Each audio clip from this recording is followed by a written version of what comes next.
তো আমার এমন যুবকের প্রয়োজন যেই যুবক যুদ্ধের ময়দানে ডাল ঘুরাইতে পারে, যেই যুবক যুদ্ধের ময়দানে তরবারি ঘুরাইতে পারে, বেঈমান কাফেরদের সঙ্গে মোকাবেলা করতে পারে, এমন কিছু বীর পলোয়ান যুবকের প্রয়োজন। ওগো মহিলা, তোমার এই সন্তান দিয়ে আমি যুদ্ধের ময়দানে আমি কি করব? তোমার সন্তান তো ডাল ঘুরাইতে পারবে না। আসসালামু আলাইকুম ওয়া রাহমাতুল্লাহি ওয়া বারাকাতুহু। আপনারা কেমন আছেন? ভালো আছেন তো? ভালো আওয়াজটা একটু জুড়ে দেন না কেন? আলহামদুলিল্লাহ নাহমাদুহু ওয়া নাস্তাঈনুহু ওয়া নাস্তাগফিরুহু ওয়া নু'মিনু বিহি ওয়া নাতাওয়াক্কালু আলাইহি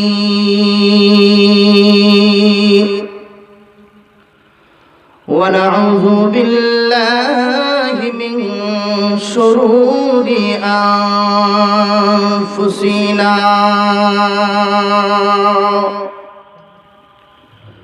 ومن سيئات أعمالنا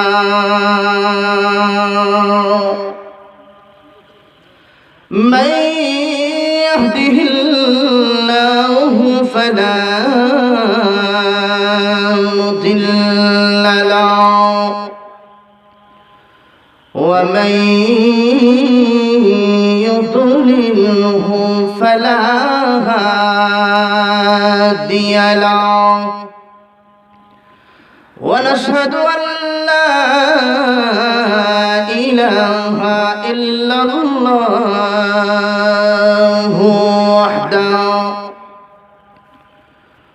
وحده لا شريك له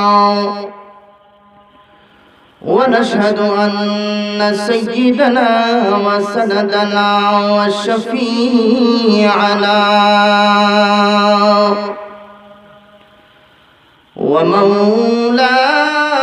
ومولانا محمدا عبده ورسوله صلى الله تعالى عليه وعلى آله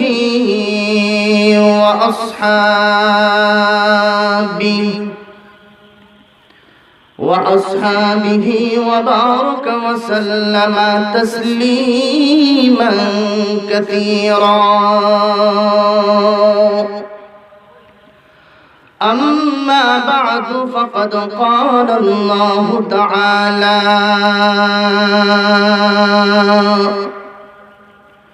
في كلامه المجيد وفي فرقانه الحميد أعوذ بالله من الشيطان الرجيم بسم الله الرحمن الرحيم قل إن كنتم تحبون الله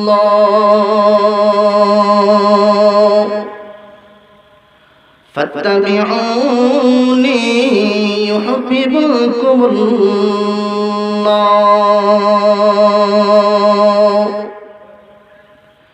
ويغفر لكم ذنوبكم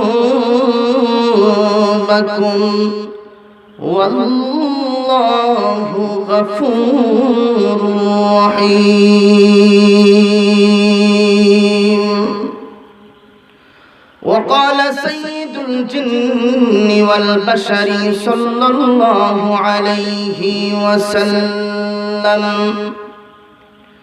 لا يؤمن أحدكم حتى أكون أحب إليه من والده وولده والناس أجمعين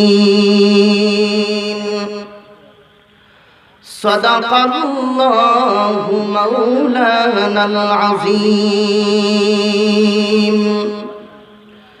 ওয়া সাদাকা রাসূলুহুন নাবিয়্যুল কারীম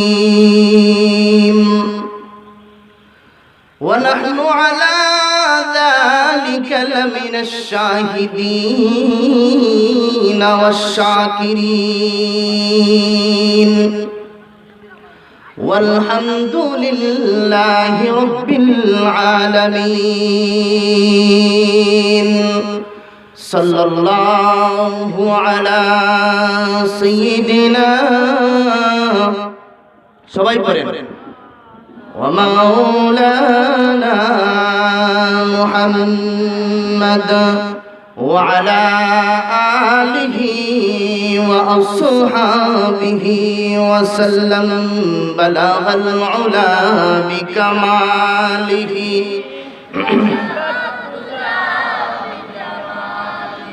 أرجل حسنت جميع خصاله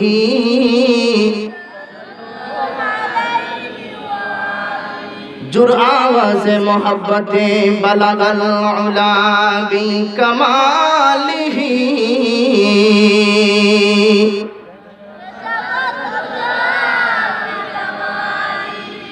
हसनत जमीअ खसालिही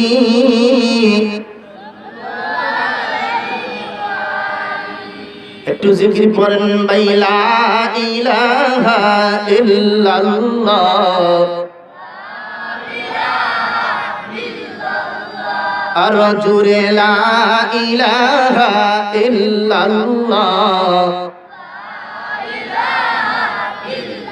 সবাই আওয়াজ করে পড়েন লা ইলাহা ইল্লাল্লাহ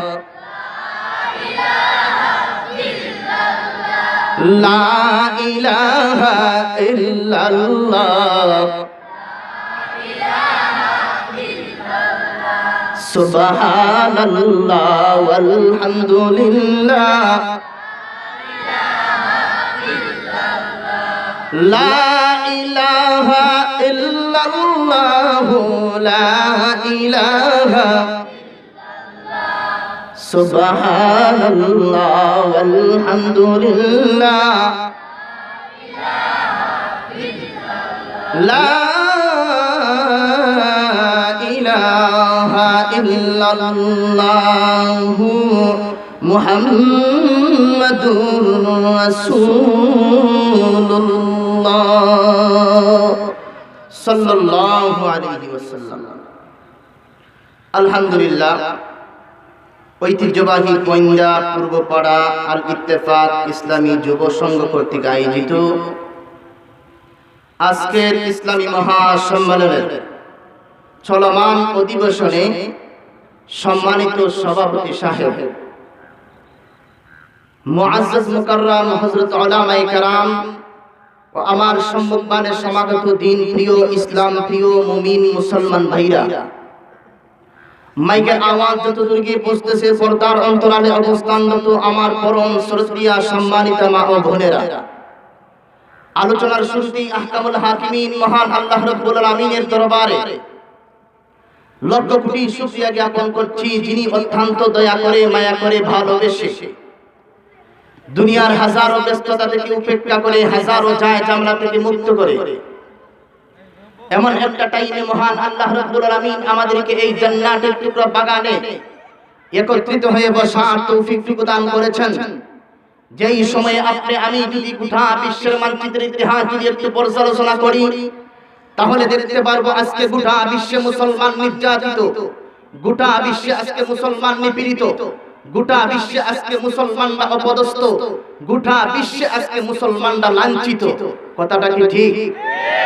এত আস্তে বললেন, আর একটু জোরে বলেন না, কথা ঠিক কিনা?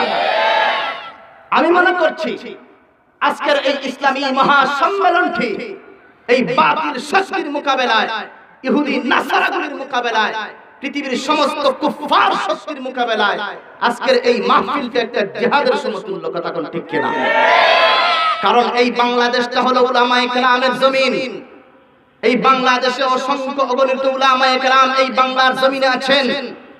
আজকের এই ওয়াজের সিজনে প্রত্যেকটা পাড়ায় পাড়ায়, প্রত্যেকটা জেলায়, প্রত্যেকটা থানায় এই ধরনের তাফসীরুল কোরআন মাহফিলের আয়োজন করা হয়।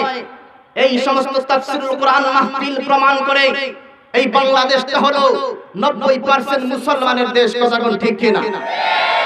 আমার ভাইরা, মহান আল্লাহ রাব্বুল আলামিন যে আমাদেরকে এই দুনিয়ার ফিতনা ফাসাদের যুগে সমস্ত বেজাল থেকে ফারিক করে আল্লাহ তাআলা যে আমাদেরকে জান্নাতের টুকরো একটা বাগানে খুব সুন্দর করে আল্লাহ যে বসার মতো তৌফিক দিয়েছেন, এই জন্য আপনারা খুশি হইছেন না নারাজ হইছেন? আর একটু আওয়াজ করে বলেন, খুশি না নারাজ? খুশি যদি থাকেন তাহলে এই মুহূর্তে মহান প্রতিপালকের কাছে আমরা শুকরিয়া আদায় করি। মহান আল্লাহ যে আমাদেরকে বসার মতো তৌফিক দিলেন, এই জন্য আমরা প্রত্যেকেই বলিষ্ঠ আওয়াজের মাধ্যমে প্রাণ ভরে হৃদয়ের সকল আবেগ আর ভালোবাসা উজাড় করে দিয়ে আমরা সকলেই কালিমাতুশ শুকর আদায় করি। সকলে জবান খুলে পড়ি আলহামদুলিল্লাহ। আমার ভাইরা, মূল আলোচনায় চলে যাব। আমি আপনাদের খেদমতে পবিত্র কুরআনুল কারীমের 114 খানা সূরার ভিতর থেকে একটা সূরা, যেই সূরার নাম হলো সূরাতু আলে ইমরান। সূরাতু আলে ইমরানের 31 নম্বর আয়াতে কারিমা আমি আপনাদের খেদমতে এখন তেলাওয়াত করেছি। তারই পাশাপাশি হুজুর আকরাম সাল্লাল্লাহু আলাইহি ওয়াসাল্লামের অগণিত অসংখ্য হাদিসের ভান্ডার থেকে, বুখারী শরীফ থেকে বিশুদ্ধ একখানা হাদিস আমি আপনাদের খেদমতে পেশ করেছি। আল্লাহর কাছে তৌফিক চাই, আল্লাহ যেন আমাকে এই আয়াত এবং হাদিসকে সামনে রেখে ইখলাসের নিয়তে আল্লাহ যেন আমার জবান থেকে এমন কিছু দামি দামি কথাগুলো বের করে দেন, যেই কথাগুলোর উপর আমি সর্বপ্রথম আমল করতে পারি, এবং আপনারা যারা শুনবেন আপনারা এই কথাগুলোর উপর আমল করে এই কথাগুলোকে বাস্তবিক জীবনে প্রয়োগ করার আল্লাহ যেন আমাদের সকলকে তৌফিক দান করেন। সকলে বলেন আমিন। আমার ভাইরা, মূল আলোচনায় চলে যাব। মূল আলোচনায় চলে যাওয়ার আগে আমি আপনাদের কাছ থেকে দুইটা ওয়াদা নিতে চাই। একটা হলো, যতক্ষণ পর্যন্ত আমি আপনাদের সামনে কথা বলবো, বেশি লম্বা চূড়া আলোচনা হবে না, সংক্ষিপ্ত আকারে আপনাদের সামনে কথা বলবো। যত সময় পর্যন্ত আমি আপনাদের সামনে কথা বলবো, আপনারা যেইভাবে সুন্দর করে মাহফিলকে সাজাইয়া আপনারা বসা আছেন, শেষ পর্যন্ত কি ওইভাবে বসতে কি রাজি আছেন? আরেকটু জোরে বলেন না ইনশাআল্লাহ। মাঝে মধ্যে যদি সুবহানাল্লাহ আলহামদুলিল্লাহ যদি বলতে হয়, তাহলে কি আপনারা রাজি আছেন? আপনারা কি আমার কথা বুঝেন? যদি আপনারা আমার কথা বুঝে থাকেন, তাহলে মাঝে মধ্যে সুবহানাল্লাহর প্রয়োজন হলে, আল্লাহু আকবারের প্রয়োজন হলে আপনারা কি বলতে রাজি আছেন না ইনশাআল্লাহ? শুধুমাত্র সুবহানাল্লাহ আলহামদুলিল্লাহ বললে চলবে না। সময়ে সুযোগে প্রয়োজনে প্রেক্ষাপটে এমন একটা অবস্থা যদি সৃষ্টি হয়, এই বাতিল শক্তিগুলোকে জানিয়ে দেওয়ার জন্য, পৃথিবীর সমস্ত কুফফার শক্তিগুলোকে জানিয়ে দেওয়ার জন্য যে আমরা মুসলমান, যতদিন পর্যন্ত পৃথিবীর মানচিত্রে একজন মুসলমান বেঁচে থাকবে, একজন কোরআন প্রেমিক বেঁচে থাকবে, আল্লাহর কসম করে বলতে পারি, কোরআনের বিরুদ্ধে ষড়যন্ত্র করে, ইমানদারের বিরুদ্ধে ষড়যন্ত্র করে কোরআনের আওয়াজকে বন্ধ করা যাবে না, ইমানদারের আওয়াজকে বন্ধ করা যাবে না, ইসলামের আওয়াজকে বন্ধ করা যাবে না। কথা ঠিক কিনা দিলে বলেন। আরে তাকবীর!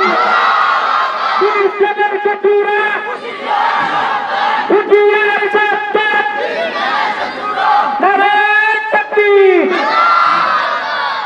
আমার ভাইরা, এই বাংলাদেশটা হলো 90% মুসলমানের দেশ। কথা কোন ঠিক কিনা? এই বাংলার জমিনটা হলো পবিত্র জমিন। এই বাংলার জমিন হলো শাহজালাল মুজাররদি আমানি রাহমাতুল্লাহি আলাইহির জমিন। এই বাংলার জমিন হলো শাহ কোরআনের জমিন। এই বাংলার জমিন হলো শাইখে কাতিয়ার জমিন। এই বাংলার জমিন হলো শাইখে গাজীনগরের জমিন। এই বাংলার জমিন হলো শাইখে গৌরপুর রহমাতুল্লাহি আলাইহির জমিন। এই বাংলার জমিন হলো শাইখুল হাদিসের জমিন। এই বাংলার জমিন হলো মুফতি আমিনের জমিন। অতএব এই বাংলাদেশে খুব পবিত্র জমিনে কোন নাস্তিক আর বেঈমান যদি আমার নবীর কলিজা আঘাত দিয়ে কথা বলতে চায়, যেই জিহ্বা দিয়ে কথা বলবে তার জিহ্বাকে টেনে এনে সকালবেলা কুকুরকে খাওয়াতে কারা কারা প্রস্তুত আছেন? হাত তুলে আল্লাহকে দেখায় দেন, আল্লাহকে দেখায় দেন।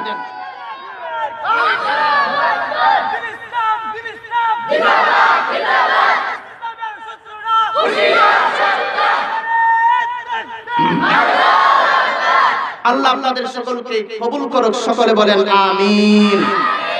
আমার ভাইরা, ভূমিকা আর লম্বা কথা বলবো না, সরাসরি আমি আপনাদেরকে আমার মূল আলোচনায় নিয়ে যেতে চাই। আমি যে আয়াত আপনাদের সামনে তেলাওয়াত করেছি, তেলাওয়াতকৃত আয়াতের ভিতরে সর্বপ্রথম এই তেলাওয়াতকৃত আয়াতের তরজমা আমি আপনাদের সামনে উপস্থাপন করি।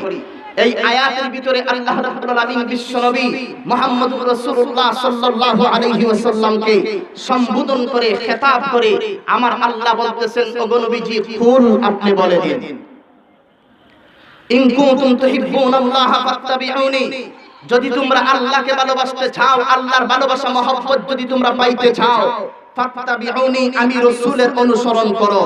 আমি রাসূলের অনুসরণ যদি তোমরা করতে পারো, ইউহিব্বুকুমুল্লাহ, তোমরা আমি আল্লাহর ভালোবাসা পেয়ে যাইবা। আর আমি আল্লাহর ভালোবাসা যদি তোমরা পেয়ে যাও, ওয়া ইয়াগফির লাকুম যুনুবাকুম, আমি আল্লাহ তোমাদের জিন্দেগীর সব গুনাহগুলি maaf করে দিব। সুবহানাল্লাহ। আল্লাহু গফুরুর রহিম, আল্লাহ হলেন ক্ষমাশীল এবং দয়ালু। এই হলো আয়াতের সরল তরজমা বা অনুবাদ। এখন এই আয়াতের ব্যাখ্যা বিশ্লেষণ বুঝতে হলে সর্বপ্রথম আপনি আমাকে একটা বিষয় বুঝতে হবে। বিষয়টা হলো আল্লাহ রাব্বুল আলামিন এই আয়াতে কারিমাটা নবীজির উপরে কোন কারণে আল্লাহ নাযিল করলেন, কোন প্রেক্ষাপটে, কোন প্রেক্ষিতে মহান আল্লাহ রাব্বুল আলামিন এই আয়াতে কারিমাটা নবীজির উপর নাযিল করলেন, যাকে মুফাসসিরিনে কেরামগণের পরিভাষায় শানে নুজুল অথবা সাবাবে নুজুল বলা হয়। অর্থাৎ নাযিল হওয়ার একটা কারণ। ওই নাযিল হওয়ার কারণটুকু আমি আপনাদের সামনে সর্বপ্রথম উপস্থাপন করতে চাই। এই শানে নুজুলটুকু যদি আপনারা মন দিয়ে বুঝতে পারেন, তাহলে মূল আলোচনা বোঝা আপনার আমার জন্য একদম সহজ হয়ে যাবে। আমি যদি এই মুহূর্তে আপনাদের সামনে এই শানে নুজুলটুকু যদি পেশ করি, আপনারা কি মন দিয়ে শুনতে রাজি আছেন না ইনশাআল্লাহ? আরেকটু জোরে বলেন ইনশাআল্লাহ। আমার ভাইরা, এই পৃথিবীতে ইহুদি নামক একটা গ্রুপ আছে, ইহুদি নামে একটা দল আছে। এই ইহুদিরা হলো মুসলমানদের সবচেয়ে বড় দুশমন। কথা কোন ঠিক কিনা? এই ইহুদিরা হলো ইমানদারদের দুশমন। এই ইহুদিরা হলো এই তাফসীর মাহফিলগুলোর দুশমন। এই ইহুদিরা হলো মসজিদ মাদ্রাসার দুশমন।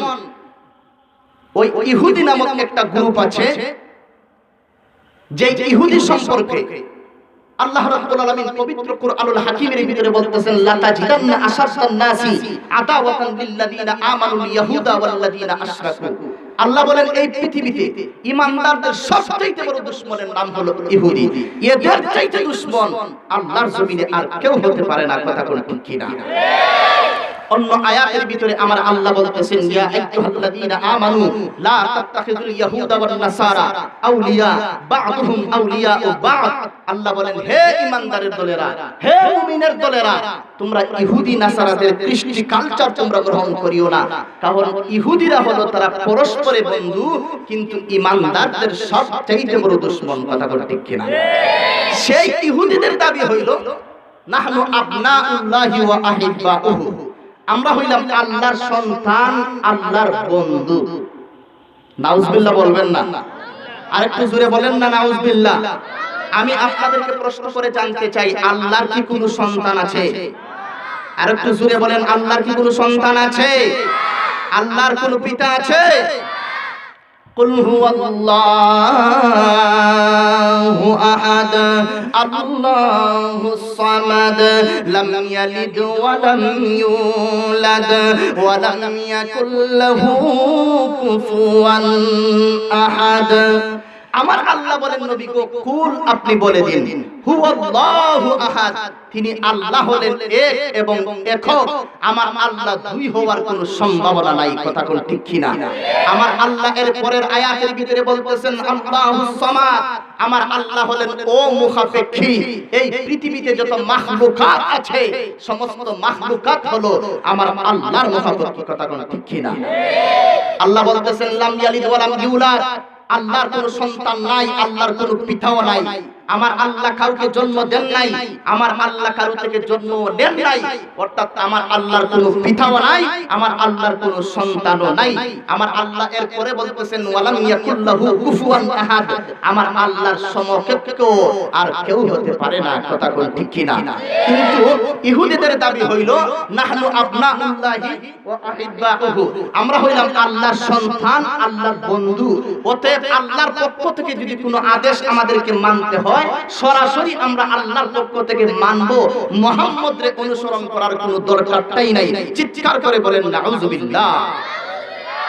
এই বলে তারা আমার নবীকে মুঠেই তারা মানতে রাজি নয়। আমার নবীজির কলিজার মধ্যে আঘাত আসে, আমার নবীজির কলিজার মধ্যে আঘাত আসবে, আমার আল্লাহ এটা কখনো বরদাস্ত করতে পারে না। কথা কোন ঠিক কিনা? আমার আল্লাহ রাব্বুল আলামিন মুহূর্তের ভিতরে আমার নবীকে সান্ত্বনা দেওয়ার জন্য, ইহুদিদের দাঁত ভাঙা জবাব দেওয়ার জন্য আল্লাহ রাব্বুল আলামিন, আমি যে আয়াত এই মুহূর্তে আপনাদের সামনে তেলাওয়াত করেছি সূরাত আলে ইমরানের 31 নম্বর আয়াতে কারিমাটা আমার আল্লাহ নবীজির উপর নাযিল করে দিয়েছেন। সুবহানাল্লাহ বলেন। এই আয়াত নবীজির উপর নাযিল করিয়া আমার আল্লাহ জানায়া দিয়েছেন, নবী গো, ইহুদিরা আপনাকে মানতে রাজি নয়, আপনাকে না মানিয়েই তারা আমার ভালোবাসা পাইতে চায়। আপনি তাদেরকে স্পষ্ট ভাষায় আপনি জানায়া দেন, আমার ভালোবাসা মহব্বত পাইতে হলে একটা পদ্ধতি তাদেরকে শিখাইয়া দেন, ফাত্তাবিউনি, তারা যেন আপনি রাসূলের অনুসরণ করে, তারা যেন আপনি রাসূলের ইতাআত করে। সুবহানাল্লাহ জোরে বলেন। আমার আল্লাহ জানায়া দিয়েছেন, নবী গো, আমি আল্লাহর ভালোবাসা যদি ইহুদিরা পাইতে হয়, তাদেরকে বলেন তারা কালিমা পড়ে মুসলমান হওয়ার জন্য, আপনাকে অনুসরণ এবং অনুকরণ করার জন্য। আপনার অনুসরণ এবং অনুকরণের মধ্যেই রয়েছে আমি আল্লাহর ভালোবাসা। কথা কোন ঠিক কিনা? আমার ভাইরা লক্ষ্য করে দেখেন, আমাদের নবীজিকে আমরা আমাদের কলিজার চাইতে বেশি মহব্বত করতে হবে, বেশি ভালোবাসতে হবে। যদি আপনি আমি ঈমানদার দাবি করি, আপনি আমি যদি কমপ্লিট মুমিন দাবি করি, তাহলে আপনার আমার নবীকে আমাদের কলিজার চাইতে বেশি মহব্বত করতে হবে। কথা কোন ঠিক কিনা? আমার ভাইরা, এটা তো আমার কথাও নয়, আমি যে হাদিস আপনাদের সামনে খুতবাতে পেশ করেছি, এই হাদিসের ভিতরে স্পষ্ট ভাষায় আল্লাহর রাসূল ঘোষণা দিয়েছেন, লা ইউমিনু আহাদুকুম হাত্তা আকুনা আহাব্বা ইলাইহি মিন ওয়ালিদিহি ওয়া ওয়ালাদিহি ওয়ান নাসি আজমাইন।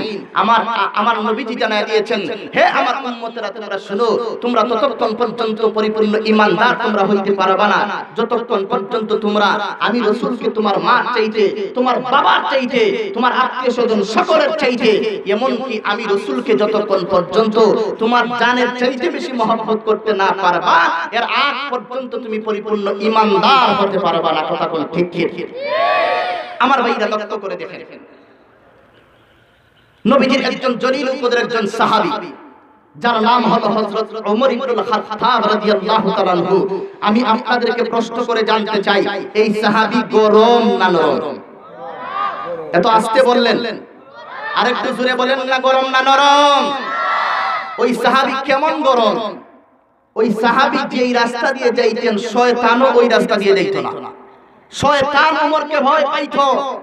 উমরের জবান দিয়ে যদি কোনো কথা বের হয়ে যায়, এই কথার ফয়সালা মহান আল্লাহ আরশে আজিমের ভিতরে এই কথার ফয়সালা করে দেন। সুবহানাল্লাহ বলেন। উমরের সিদ্ধান্ত অনুযায়ী পবিত্র কুরআনুল কারীমে প্রায় 21 জায়গায় মহান আল্লাহ পবিত্র কুরআনুল কারীমের আয়াত নাযিল করেছেন। আমার নবী স্পষ্ট ভাষায় জানিয়ে দিয়েছেন, লাউ কানা বাদি নাবিয়্যান লাকানা উমর, আমার পরে যদি কেউ নবী হতো, নবুয়তের চারটা যদি বাকি থাকতো, তাহলে মহান আল্লাহ হযরত ওমরকে নবী বানাইয়া দুনিয়াতে পাঠাইতো। সুবহানাল্লাহ বলেন। মুসলমান ভাইরা আমার, গভীর মনোযোগ সহকারে আমার কথাগুলো আপনারা শুনতে হবে। নবীজির সাহাবী হযরত ওমর ইবনুল খাত্তাব রাদিয়াল্লাহু তাআলা আনহু নবীজি দরবারে হাজির হইয়া নবীজিকে লক্ষ্য করে বলতেছেন, ওগো নবীজি, আমি আপনাকে আমার মা চাইতে বেশি মহব্বত করি, আমার বাবার চাইতে বেশি মহব্বত করি, আমার আত্মীয় স্বজন সকলের চাইতে আমি আপনাকে বেশি মহব্বত করি। কিন্তু গো নবী, আমি আপনাকে আমার জানের চাইতে বেশি মহব্বত করতে পারলাম কি পারলাম না, এটা একটু চিন্তা করে আমাকে বলতে হবে। আল্লাহর নবী বলেন, উমর রে, তোমার ঈমানটা পরিপূর্ণতা লাভ করে নাই। এই বলে আল্লাহর নবী মোবারক হাতখানা বাহির করিয়া উমরের সিনা মোবারকের মধ্যে হালকা একটু ধাক্কা দিয়েছেন। আমার নবীর হাতের মধ্যে আমার আল্লাহ আলাদা কিছু পাওয়ার দিয়েছিলেন কিনা? আর একটু জোরে বলেন, দিয়েছিলেন কিনা? আমার আল্লাহ আমার নবীর হাতের মধ্যে আলাদা কিছু পাওয়ার দিয়েছে। আমার নবী যখন মোবারক হাতখানা বাহির করিয়া যখন উমরের সিনা মোবারকের মধ্যে হালকা ধাক্কা দিয়েছেন, ধাক্কা দিতে দেরি হয়েছে, উমরের সিনা মোবারক খুলতে দেরি হয় নাই। হযরত উমর সঙ্গে সঙ্গে আল্লাহর নবীকে লক্ষ্য করে বলে, ওগো নবীজি, আমি এখন নির্দ্বিধায় বলতে পারি গো নবী, স্পষ্ট ভাষায় আমি বলতে পারি, এতে কোনো সন্দেহ নাই, আমি আপনাকে আমার কলিজা চাইতে বেশি মহব্বত করি। আল্লাহ নবী বলেন, আল্লান তাম্মা ঈমানুকা ইয়া উমর, হে উমর, এখন তোমার ঈমানটা পরিপূর্ণতা লাভ করেছে। সুবহানাল্লাহ বলেন। তাহলে আমরা কি বুঝলাম? আমরা বুঝতে পারলাম যে রাসূলকে আমাদের কলিজার চাইতে বেশি মহব্বত করতে হবে। যদি আপনি আমি কমপ্লিট মুমিন দাবি করি, কমপ্লিট ঈমানদার যদি দাবি করি, তাহলে আল্লাহর রাসূলকে আমাদের কলিজার চাইতে বেশি মহব্বত করতে হবে। আমার ভাইরা, সাহাবায়ে কেরাম হলেন আমাদের জন্য মডেল বা নমুনা। সাহাবায়ে কেরাম আল্লাহর রাসূলকে যেইভাবে মহব্বত করেছেন, যেইভাবে তারা ভালোবেসেছেন, কিয়ামত পর্যন্ত যত মানুষ দুনিয়াতে আগমন করবে, সকল মানুষকে সাহাবায়ে কেরামকে ফলো করে আল্লাহর রাসূলকে ওইভাবে ভালোবাসতে হবে, ওইভাবে মহব্বত করতে হবে। কথা কোন ঠিক কি না? আর একটু জোরে বলেন, কথা ঠিক কি না? আমার ভাইরা, সাহাবায়ে কেরাম আল্লাহর রাসূলকে কেমন মহব্বত করতেন, কিভাবে আল্লাহর রাসূলকে ভালোবেসেছেন, দৃষ্টান্ত দিয়া দুইটা যুদ্ধের দুইটা দৃষ্টান্ত আমি আপনাদের খেদমতে উপস্থাপন করতে চাই। এই দুই যুদ্ধের দুইটা দৃষ্টান্ত যদি আমি আপনাদের সামনে উপস্থাপন করি, আমার বিষয়টা আপনাদের সামনে একেবারে খুলাসা হয়ে যাব। এই মুহূর্তে আমি আপনাদের সামনে এই দুই যুদ্ধের দুইটা দৃষ্টান্ত আমি আপনাদের সামনে উপস্থাপন করতে চাই। আমার ভাইরা, গভীর মনোযোগ সহকারে কথাগুলো শুনতে হবে। যেইভাবে আপনারা বসেছেন, আমি কিন্তু অত্যন্ত খুশি হয়েছি। আপনাদের বসা দেখে আমি অত্যন্ত খুশি, কারণ ওইভাবে পরিবেশ কিন্তু আমি সব জায়গায় পাই না। আপনারা যেইভাবে আগ্রহের সাথে আপনারা বসে আছেন, শেষ পর্যন্ত কিন্তু ওইভাবে আপনারা বসে থাকতে হবে। আপনারা কি রাজি আছেন? আর একটু জোরে বলেন না, রাজি আছেন? আর যারা বাহিরে অযথা ঘোরাফেরা করতেছেন, আমি তাদের কাছে আবদার করে বলবো, আপনারা আজকের এই মাহফিলটাকে গনিমত মনে করে অযথা ঘোরাফেরা না করে আপনারা সকলেই মাহফিলের ভিতরে চলে আসেন। অনেক জায়গা খালি আছে, আপনারা বসতে পারবেন, কারণ এই মাহফিল কিন্তু এই গ্রামে প্রতিদিন হবে না। কথা কোন ঠিক কিনা? বছরে একবার এই মাহফিল অনুষ্ঠিত হয়েছে। আপনি আমি এই মাহফিলের ভিতরে আজকে আছি, আগামী বছর হয়তো এই মাহফিল আপনি আমি পাবো না। এই মাহফিল কিন্তু আপনি আমি পাবো না। এই জন্য এই মাহফিলকে হেলায় দুলায় আমরা সময় নষ্ট না করে দয়া করে আপনারা সকলেই মাহফিলের ভিতরে চলে আসেন। আমার ভাইরা, আমি আপনাদেরকে প্রশ্ন করে জানতে চাই, বলুন তো দেখি, আপনার আমার নবী বিশ্ব নবী মুহাম্মদুর রাসূলুল্লাহ সাল্লাল্লাহু আলাইহি ওয়াসাল্লামের পূর্ণাঙ্গ হায়াতে মুবারকা, পূর্ণাঙ্গ জীবনী কত বছর ছিল? 63 বছর। এই 63 বছরকে ঐতিহাসিক কোন দুই ভাগে বিভক্ত করেছেন। একটা ভাগ হলো কাবলান নবুয়ত, আর একটা ভাগ হলো বাদান নবুয়ত। কাবলান নবুয়ত মানে নবুয়ত প্রাপ্তির পূর্বের জিন্দেগি, আর বাদান নবুয়ত মানে নবুয়ত প্রাপ্তির পরের জিন্দেগি। আপনার আমার নবী নবুয়ত প্রাপ্তির পূর্বের জিন্দেগি ছিল 40 বছরের জিন্দেগি। কথা কোন ঠিক কিনা? এই 40 বছর আপনার আমার নবী ছিলেন। শুধুমাত্র এই 40 বছর নবী তা নয়, আমার নবী দুনিয়াতে আসার আগেও নবী ছিলেন। সুবহানাল্লাহ বলেন। এটাও আমার কথা নয়, আল্লাহর রাসূল এক হাদিসের ভিতরে স্পষ্ট ভাষায় বর্ণনা করে দিয়েছেন, কুনতু নাবিয়্যান ওয়া কানা আদামু বাইনাল মাই ওয়াত তিন।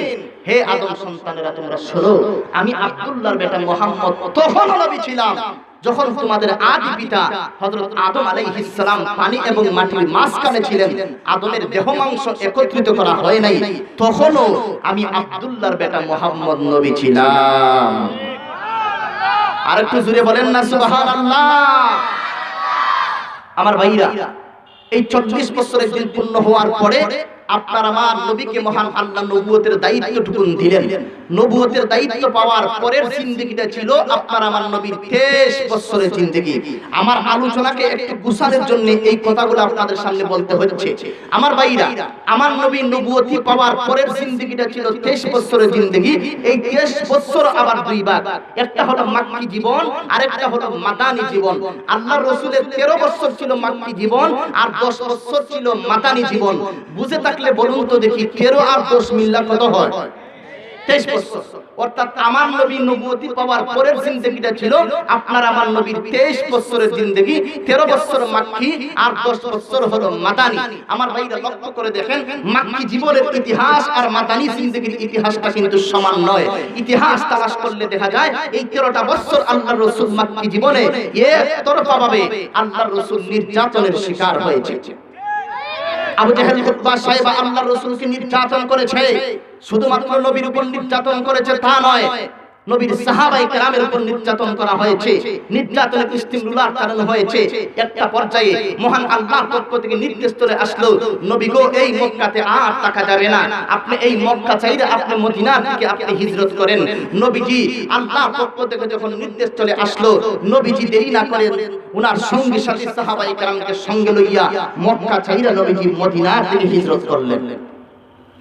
মদিনাতে চলে যাওয়ার পরে আল্লাহর রাসূল সমস্ত সাহাবায়ে কেরামকে একত্রিত করে আল্লাহর রাসূল তাদেরকে উদ্দেশ্য করে বলতেছেন, হে আমার সাহাবায়ে কেরাম, আজকে তোমাদের কাছ থেকে আমি একটা কথা স্পষ্ট ভাষায় আমি জানতে চাই। মক্কাতে 13টা বছর কাফির বেঈমানগুলি আমাকে নির্যাতন করেছে। আবু জেহেল উতবা সাহেব আমার উপর আঘাত করেছে, আমার সাহাবীদের উপর নির্যাতন করেছে। আমি আল্লাহর হুকুমে মক্কা ছাইরা আমি মদিনাতে আগমন করলাম। আমি তোমাদের কাছ থেকে জানতে চাই, আজকে কি তোমরা আমার উপর আক্রমণ করবা না আমার উপর কেউ আঘাত করলে তার প্রতিবাদ করবা?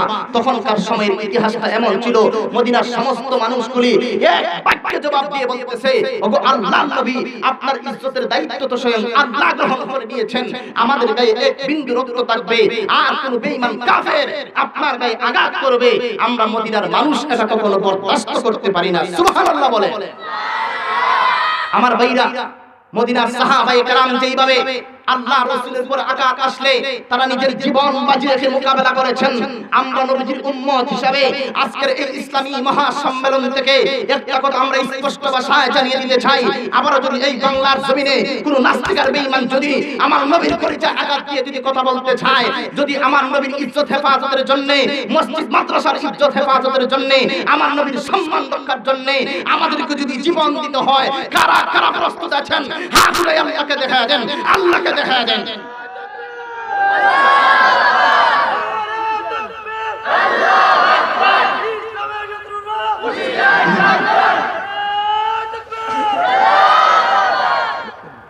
আমার ভাইরা লক্ষ্য করে দেখেন, নবীজি হিজরত কইরা মদিনাতে চলে গেলেন। মদিনাতে চলে যাওয়ার পরে হিজরতের প্রথম বছর চলে গেল, হিজরতের দ্বিতীয় বছর চলে গেল, হিজরতের তৃতীয় বছর চলে গেল, হিজরতের চতুর্থ বছর চলে গেল, হিজরতের পঞ্চম বছর চলে গেল। আমার ভাইরা, বুখারী শরীফ জিলদে সানিতে কিতাবুল মাগাজিতে ইমাম বুখারী রাহমাতুল্লাহি আলাইহি বিভিন্ন যুদ্ধের ইতিহাস তিনি বর্ণনা করেছেন।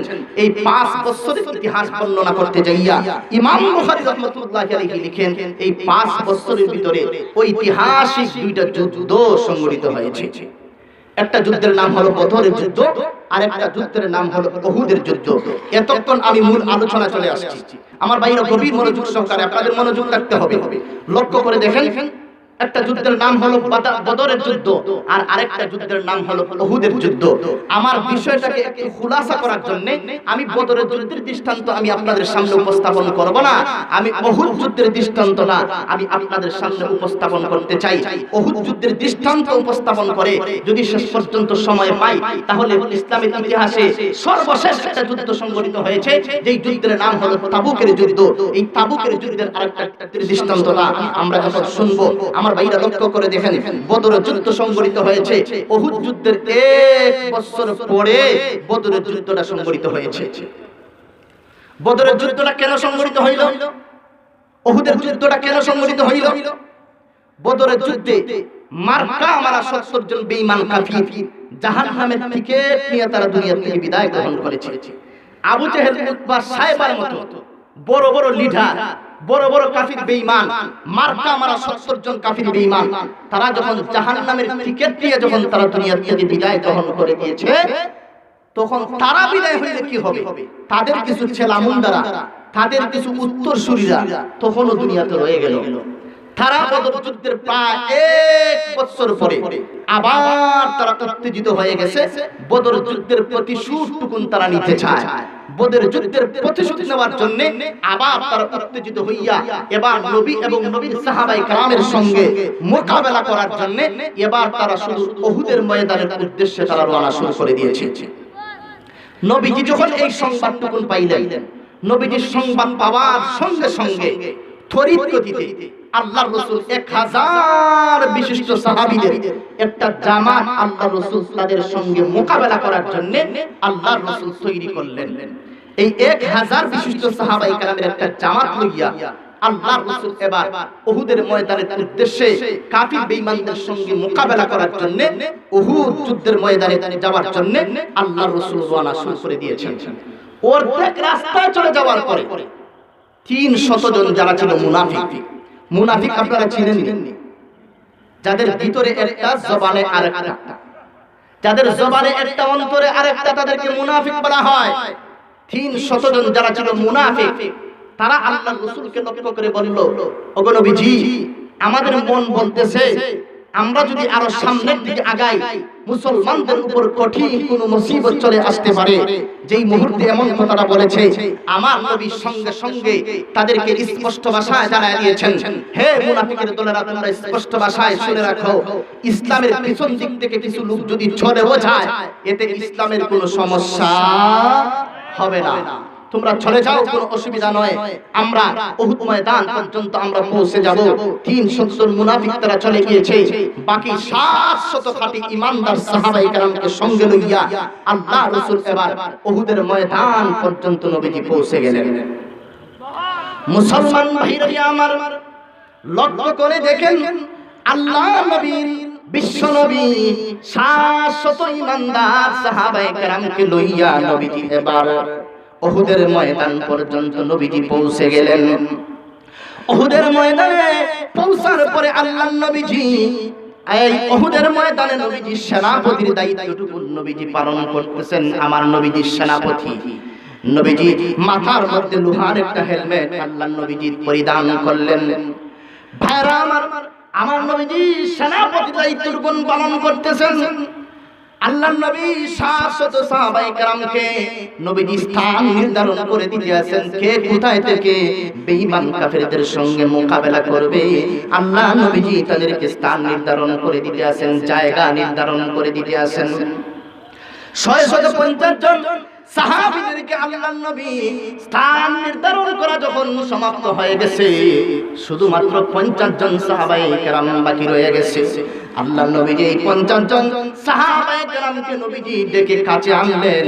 কাছে আনিয়া লক্ষ্য করে বলতেছেন, হে আমার সাহাবায়ে কেরাম, আজকে উহুদের ময়দানে তোমাদের ভূমিকা হবে সবচাইতে বেশি। 650 জন সাহাবী মিলে যেই পরিমাণ ভূমিকা পালন করবে, আজকে উহুদের ময়দানে তোমরা একাই সেই পরিমাণ ভূমিকা তোমরা পালন করবে। সুবহানাল্লাহ, জোরে বলেন। ভাইরা আমার, আল্লাহর নবী বললেন, হে আমার সাহাবায়ে কেরাম, আমি নবী তোমাদেরকে বললাম উহুদ পাহাড়ের কাছে একটা রুমা পর্বত আছে, রুমা পর্বতের উপর তোমরা দাঁড়িয়ে থাকবা। মুসলমানদের বিজয় হোক অথবা মুসলমানদের পরাজয় হোক, তোমরা তোমাদের স্থান কিন্তু তোমরা ছাড়তে পারবা না। মুসলমানদের বিজয় হইলেও তোমরা সেখানে দাঁড়িয়ে থাকবা, মুসলমানদের পরাজয় হইলেও তোমরা সেখানে দাঁড়িয়ে থাকবা। এটা হলো আমি আমিরের পক্ষ থেকে তোমাদেরকে আমি নির্দেশ দিলাম।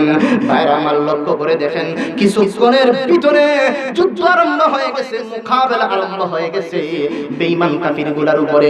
মুসলমানরা যখন ঝাঁপিয়ে পড়লেন, বীর বিক্রমের মতো যখন ঝাঁপিয়ে পড়লেন, মুসলমানরা যখন কাফির বেঈমানদেরকে আক্রমণ যখন শুরু করে দিয়েছে, তীরার বল্লম দ্বারা যখন আক্রমণ শুরু করে দিয়েছে, আমার ভাইরা, ইমাম বুখারী রাহমাতুল্লাহি আলাইহি লিখেন, মহান আল্লাহ রাব্বুল আলামিন প্রথম পর্যায়ে মহান আল্লাহ রাব্বুল আলামিন মুসলমানদেরকে বিজয় আমার আল্লাহ দান করে দিয়েছে। প্রথম পর্যায়ে মহান আল্লাহ মুসলমানদেরকে বিজয় দান করে দিয়েছেন। বিজয়ের মালা মুসলমানদের গায়ে আমার আল্লাহ পরিধান করে দিয়েছেন। আমার ভাইরা, মুসলমানরা যখন বিজয় অর্জন করে ফেলেছে, কাফির বেঈমানগুলি যখন নির্মমভাবে পরাজয় বরণ করে, যখন তারা মাঠ সাইডে যখন যাইতে আসে তারা মাঠ সাইডে যাইতে আসে, কিন্তু তারা যেই সমস্ত মালামালগুলা উহুদের ময়দানে রেখে গেছে, শরীয়তের পরিভাষায় এই মালগুলাকে গনিমতের মাল বলা হয়। সাহাবায়ে কেরাম গনিমতের মাল অর্জন করার জন্য তারা উহুদের ময়দানে প্রবেশ করে ফেলেছে। উহুদের ময়দানে প্রবেশ করে মুসলমানরা গনিমতের মাল তারা অর্জন করতেছে। ওই যে 50 জন সাহাবী আল্লাহর রাসূল যাদেরকে বললেন মুসলমানদের বিজয় হইল তোমরা সেখানে থাকবা, মুসলমানদের পরাজয় হইল তোমরা সেখানে থাকবা, আমি আমিরের পক্ষ থেকে তোমাদেরকে নির্দেশ দিলাম, বিজয় হইল তোমরা সেখানে দাঁড়িয়ে থাকবা, পরাজয় হইল সেখানে দাঁড়িয়ে থাকবা, স্থান তোমরা কখনো ছাড়তে পারবা না। ওই 50 জন সাহাবী মনে মনে চিন্তা করলেন, মুসলমানদের যেহেতু বিজয় হইয়া গেছে, আমরা এখানে দাঁড়িয়ে থাকতে তো কোনো লাভ নাই, আমরা এখন উহুদের ময়দানে প্রবেশ করি, প্রবেশ করে আমরা গনিমতের মাল আমরা অর্জন করি। এই মনোভাব নিয়ে সাহাবায়ে কেরাম, এই 50 জন সাহাবায়ে কেরাম উহুদের ময়দানে তারা প্রবেশ করে ফেলেছে। উহুদের ময়দানে প্রবেশ করে তারা যখন গনিমতের মাল নিয়ে যখন তারা ব্যস্ত হয়ে গেছে, ওই দিকে বেঈমান কাফিরগুলা তারা মাঠ সাইডে তারা পলায়ন করতে আসে, যাইতে আসে, চেহারা মলিন করে তারা যাইতে আসে। এমনি মুহূর্তে কিছু দূর যাওয়ার পরে নবীজির একজন সাহাবী, তিনি তখনও মুসলমান হন নাই, হযরত খালিদ বিন ওয়ালিদ রাদিয়াল্লাহু তাআলা আনহু, তিনি তখনও মুসলমান হন নাই। হযরত খালিদ বিন ওয়ালিদ রাদিয়াল্লাহু তাআলা আনহু ছিলেন একজন বীরত্ববাদী সাহাবী। ইসলাম ধর্ম গ্রহণ করার আগেও তার বীরত্বতা ছিল, ইসলাম ধর্ম গ্রহণ করার পরে তার বীরত্বতা আরো বেশি প্রকাশ পেয়েছে। খালিদ বিন ওয়ালিদ তার সঙ্গীদেরকে লক্ষ্য করে বলতেছেন, হে আমার সঙ্গপঙ্গরা, হে আমার বন্ধুরা, আমরা ওইভাবে নির্মমভাবে আমরা পরাজয় বরণ করে আমরা চলে যাচ্ছি, চেহারা মলিন করে আমরা যাইতে আসি, এটা তো আমার মন মানতেছে না, এটা তো আমি কখনো মানতে পারছি না। আবারও যদি তোমরা কিছু লোক যদি আমার সঙ্গে তোমরা চলো, আবারও আমরা উহুদের ময়দানে প্রবেশ করে মুসলমানদের উপরে আমরা অতর্কিতভাবে আমরা আক্রমণ শুরু করে দিব। মুসলমানদের উপরে অতর্কিতভাবে আক্রমণ শুরু করে দিলে মুসলমানরা পরাজয় বরণ করতে বাধ্য হবে। এই চিন্তা করে কিছু লোক খালিদ বিন ওয়ালিদের নেতৃত্বে আবার কিছু লোক পুন্ডা তারা উহুদের ময়দানে প্রবেশ করার জন্য রওনা শুরু করে দিয়েছে। আর সাহাবায়ে কেরাম উহুদের ময়দানে প্রবেশ করে তার গনিমতের মাল নিয়ে তারা ব্যস্ত আছে। আর ওই খালিদ বিন ওয়ালিদ নেতৃত্বে ওই সমস্ত লোকেরা, কাফির বেঈমানগুলি, তারা যখন এই রুমা পর্বতের উপরে যখন তারা চলে আসলো, এই রাস্তা আসার পরে তারা লক্ষ্য করে দেখে এই রাস্তাটা একেবারে ফাঁকা হয়ে আছে, এই রাস্তার মধ্যে কেউ নাই। এই সুযোগ তারা গ্রহণ করে তারা উহুদের ময়দানে তারা প্রবেশ করে ফেলেছে। উহুদের ময়দানে প্রবেশ করে উহুদের ময়দানে তারা প্রবেশ করে মুসলমানদের উপরে তারা অতর্কিতভাবে আক্রমণ শুরু করে দিয়েছে। তারা যখন মুসলমানদের উপর আক্রমণ শুরু করে দিয়েছে, মুহূর্তের ভিতরে উহুদের ময়দানের চিত্রটা পরিবর্তন হয়ে গেছে। আগে মুসলমানরা আনন্দে উল্লাসিত ছিলেন, এখন মুহূর্তের ভিতরে মুসলমানদের অবস্থা আগের চাইতে খারাপ হয়ে গেছে। উহুদের ময়দানের চিত্রটা পরিবর্তন হয়ে গেছে। আগে মুসলমানরা আনন্দে উল্লাসিত ছিলেন, এখন মুসলমানদের চেহারাটা মলিন হয়ে গেছে। বেঈমান কাফিরগুলি মুসলমানদের উপরে অতর্কিতভাবে তারা আক্রমণ শুরু করে দিয়েছে। আমার ভাইরা, এবার বেঈমান কাফিরগুলো চিন্তা করলো, আমাদের আসল মিশন সুকুন বাস্তবায়ন করতে হবে। আসল মিশনটা হলো যে মুহাম্মদকে দুনিয়া থেকে বিদায় করে দিতে হবে। নাউজুবিল্লাহ জোরে বলেন, আরেকটু জোরে বলেন না নাউজুবিল্লাহ। মুহাম্মদকে দুনিয়া থেকে বিদায় করে দিতে হবে। এই প্লেন প্রোগ্রাম লইয়া কাফির বেঈমানগুলি আল্লাহর রাসূলকে দুনিয়া থেকে বিদায় করে দেওয়ার জন্য আল্লাহর রাসূলের দিকে তারা আগাইতে আছে। তখনকার সময়ে উহুদের ময়দানে নবীজির 10 জন সাহাবায়ে কেরাম আল্লাহর রাসূলকে চতুর্দিকে বেষ্টনী দিয়ে দাঁড়িয়ে আছে, যাতে করে আল্লাহর রাসূলের উপরে কোন বেঈমান কাফির আক্রমণ করতে না পারে। সাহাবায়ে কেরামের চিন্তা হলো, আমাদের গায়ে এক বিন্দু রক্ত থাকবে আর কোন বেঈমান কাফির আমার রাসূলের গায়ে আঘাত করবে, আমরা সাহাবায়ে কেরাম এটা কখনো বরদাস্ত করতে পারি না। সুবহানাল্লাহ জোরে বলেন। মুসলমান ভাইরা আমার, গভীর মনোযোগ সহকারে কথাগুলো শুনতে হবে। বাইরে আমার লক্ষ্য করে দেখেন, বেঈমান কাফিরগুলো এবার টার্গেট করলো আল্লাহর রাসূলকে তারা দুনিয়া থেকে বিদায় করে দিতে হবে। এই টার্গেট করে যখন তারা সামনের দিকে আগাইছে, আল্লাহর নবী 10 জন সাহাবায়ে কেরাম আল্লাহর নবীকে চতুর্দিকে তারা বেষ্টনী দিয়ে দাঁড়ায় আছে। আল্লাহ রসুলকে তারা বেষ্টনী দিয়ে দাঁড়ায় আছে, যাতে করে আমাদের গায়ে এক বিন্দু রক্ত থাকবে আর কোন বেঈমান কাফির আমার নবীর গায়ে আঘাত করবে আমরা সাহাবায়ে কেরাম এটা কখনো বরদাস্ত করতে পারি না। এই চিন্তা করে সমস্ত সাহাবায়ে কেরাম 10 জন সাহাবায়ে কেরাম তারা চতুর্দিকে আল্লাহর নবীকে তারা বেষ্টনী দিয়ে দাঁড়ায় আছে। বেঈমান কাফিরগুলো চিন্তা করলো মুহাম্মদকে যদি দুনিয়া থেকে বিদায় করে দিতে হয়, মুহাম্মদের সাহাবীদেরকে আগে দুনিয়া থেকে বিদায় করে দিতে হবে। এই প্ল্যান প্রোগ্রাম লইয়া তারা নবীজির একজন সাহাবী যার নাম হলো হযরতে তালহা রাদিয়াল্লাহু তাআলা আনহু, হযরতে তালহা রাদিয়াল্লাহু তাআলা আনহুর উপরে তারা বৃষ্টির মতো তীর আর বল্লম দ্বারা আঘাত শুরু করে দিয়েছে। একটা পর্যায়ে হযরতে তালহা রাদিয়াল্লাহু তাআলা আনহুর সমস্ত শরীর রক্তাক্ত হয়ে গেছে, সমস্ত শরীর রক্তাক্ত হয়ে গেছে, চেহারাটা যেন চাউলের চালনির মতো হয়ে গেছে। একটা পর্যায়ে হযরতে তালহা রাদিয়াল্লাহু তাআলা আনহু তীরের বল্লমের আঘাত সহ্য করতে না পারে তিনি শাহাদাতের পেয়ালা পান করে আল্লাহর তৈরি জান্নাতের মেহমান হয়ে গেছে। বাইরে আমার লক্ষ্য করে দেখেন হযরতে তালহা রাদিয়াল্লাহু তাআলা আনহু শাহাদাতের পেয়ালা পান করে দুনিয়া থেকে বিদায় গ্রহণ করলেন। এবার বেঈমান কাফিরগুলো একজন দুইজন করে করে নবীর সাহাবীদের উপরে তারা আক্রমণ শুরু করে দিয়েছে। একজন দুইজন করে করে নবীজির 8 জন সাহাবায়ে কেরামকে তারা দুনিয়া থেকে বিদায় করে দিয়েছে। এবার নবীজির সামনে পিছনে আর কোন সাহাবী নাই, শুধুমাত্র দুইজন সাহাবী দাঁড়িয়ে আছে। একজনের নাম হলো হযরতে আবু দাজানা রাদিয়াল্লাহু তাআলা আনহু। হযরতে আবু দাজানা রাদিয়াল্লাহু তাআলা আনহু নবীজিকে লক্ষ্য করে বলতেছেন, ওগো নবীজি আপনি চিন্তিত হওয়ার কোনো দরকার নাই গো নবী, আপনি পেরেশানি করার কোনো দরকার নাই। আমি আবু দাজানা এখনো দুনিয়াতে বেঁচে আছি, আমি আবু দাজানার গায়ে এক বিন্দু রক্ত থাকবে আর কোন বেঈমান কাফির আপনার গায়ে আঘাত করবে আমি আবু দাজানা এটা কখনো মানতে পারি না গো নবী। হযরতে আবু দাজানা রাদিয়াল্লাহু তাআলা আনহু আল্লাহর নবীর সামনে ডাল হইয়া দাঁড়ায়া থাকলেন। ওইদিকে বেঈমান কাফির গোনা হযরতে আবু দাজানা রাদিয়াল্লাহু তাআলা আনহুর উপরে তারা বৃষ্টির মতো তীর আর বল্লম দ্বারা যখন আক্রমণ শুরু করে দিয়েছে, হযরতে আবু দাজানা রাদিয়াল্লাহু তাআলা আনহুর সমস্ত শরীর যাত্রা হয়ে গেছে, রক্তে লাল হয়ে গেছে। একটা পর্যায়ে হযরতে আবু দাজানা রাদিয়াল্লাহু তাআলা আনহু তীর আর বল্লমের আঘাত সহ্য করতে না পেরে একটা পর্যায়ে আবু দাজানা রাদিয়াল্লাহু তাআলা আনহু শাহাদাতের পেয়ালা পান করে আল্লাহর তৈরি জান্নাতের মেহমান হয়ে গেছেন। সুবহানাল্লাহ বলেন। এখন নবীজির সামনে পিছনে আর কোন সাহাবী নাই, শুধুমাত্র একজন সাহাবী দাঁড়িয়ে আছে, যেই সাহাবীর নাম হলো হযরতে কাতাদা রাদিয়াল্লাহু তাআলা আনহু। হযরতে কাতাদা রাদিয়াল্লাহু তাআলা আনহু এবার নবীজিকে সান্ত্বনা দিয়ে বলতেছেন, ওগো নবীজি টেনশন করার কোনো দরকার নাই গো নবীজি, পেরেশানি করার কোনো দরকার নেই গো নবীজি। সাহাবায়ে কেরাম দুনিয়া থেকে বিদায় হয়ে গেলে কি হবে, আমি কাতাদা তো এখনো দুনিয়াতে বেঁচে আছি, আমি কাতাদা দুনিয়াতে বেঁচে থাকবো আর কোন বেঈমান কাফির আপনার গায়ে আঘাত করবে আমি কাতাদা এটা কখনো মানতে পারি না গো নবী। ওগো নবীজি আপনি আমার বুকে চলে আসেন না গো নবী। আল্লাহর নবীকে হযরত কাতাদা রাদিয়াল্লাহু তাআলা আনহু বুকের মধ্যে চড়ে ধরলেন আর বেঈমান কাফিরগুলো বৃষ্টির মতো এবার কাতাদা রাদিয়াল্লাহু তাআলা আনহুর উপরে তারা বৃষ্টির মতো তীর বল্লম দ্বারা আঘাত শুরু করে দিয়েছে। একটা বেঈমান কাফির হযরতে কাতাদা রাদিয়াল্লাহু তাআলা আনহুর চোখের মধ্যে এমন ভাবে একটা আঘাত করেছে, মুহূর্তের ভিতরে একটা চক্ষু শহীদ হইয়া জমিনের মধ্যে পড়িয়া গেছে।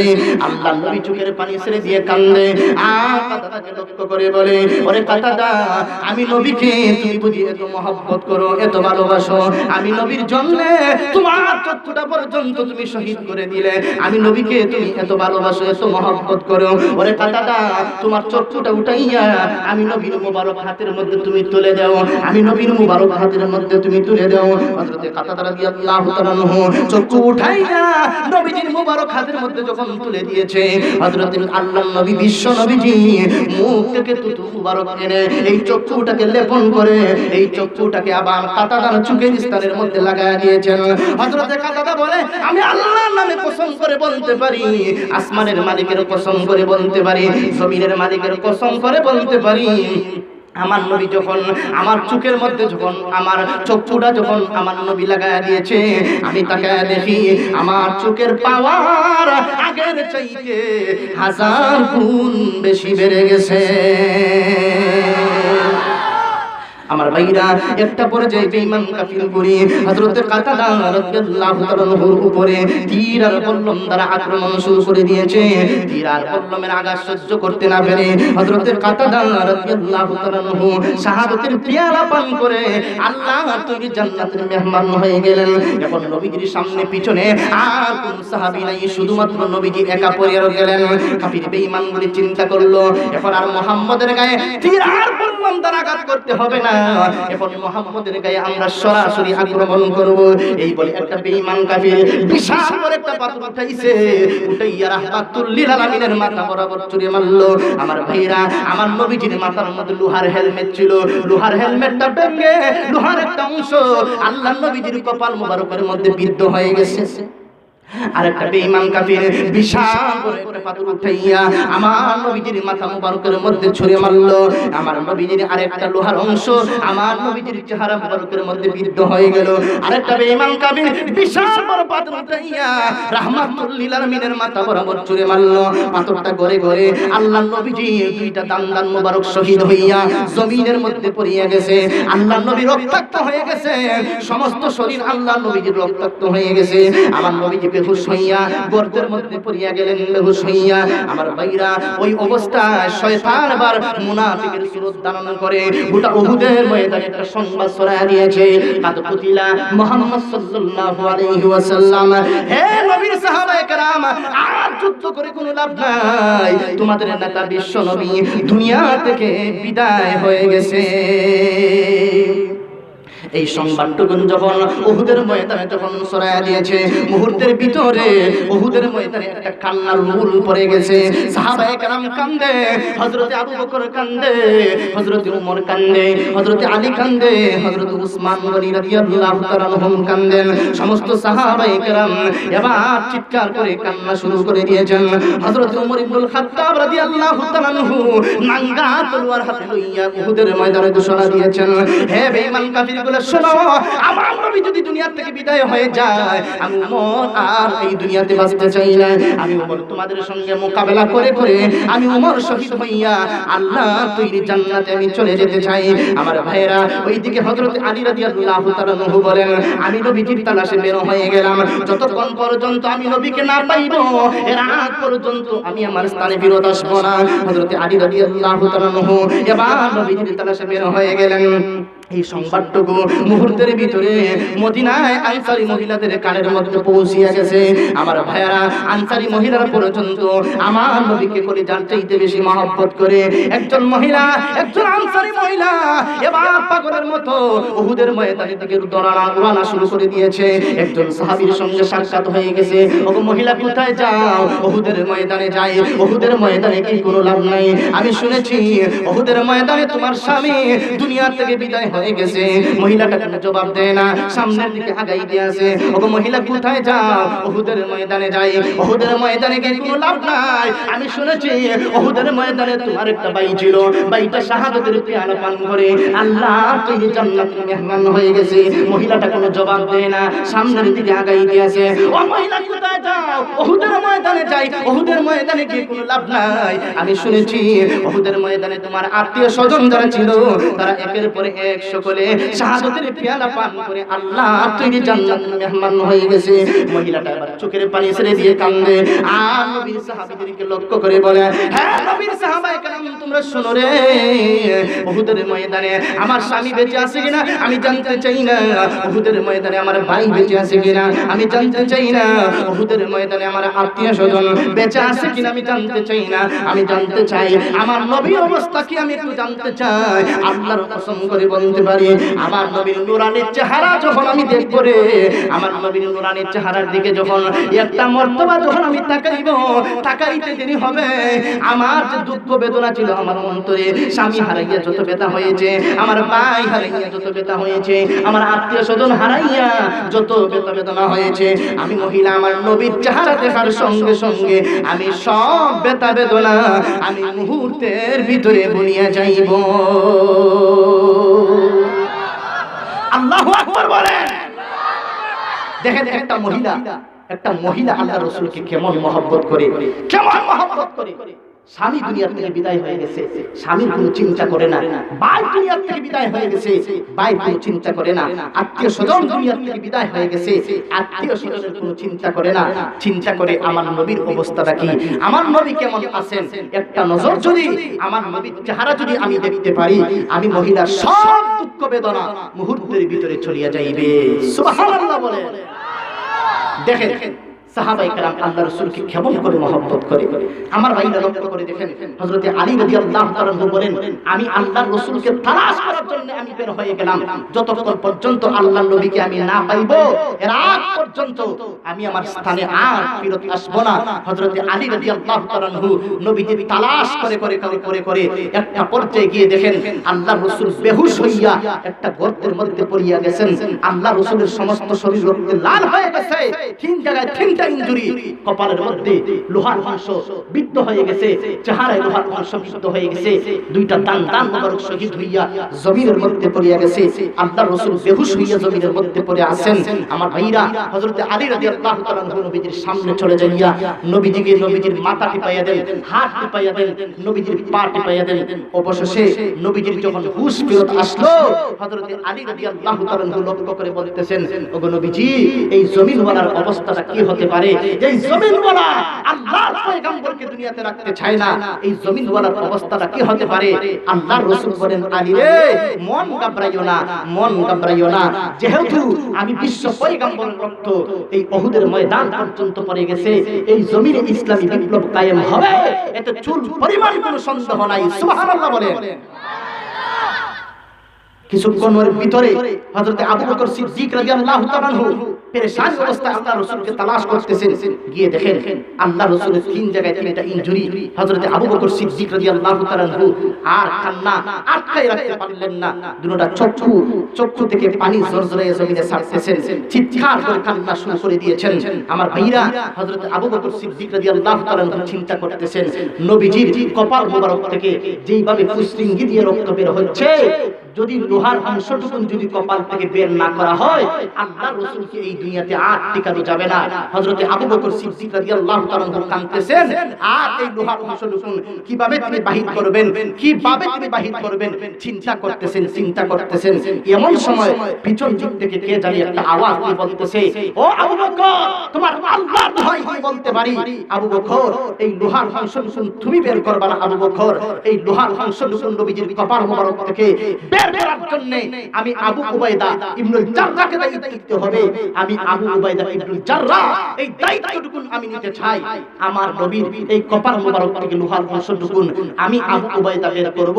হযরতে আবু বকর সিদ্দিক রাদিয়াল্লাহু তাআলা আবু উবাইদা ইবনুল জাররাহ এই আবেগ থেকে তিনি একটু পিছনে সরে গেলেন, আর আবু উবাইদা ইবনুল জাররাহকে আল্লাহর রাসূলের কাছে আসার জন্য একটু সুযোগ করে দিলেন।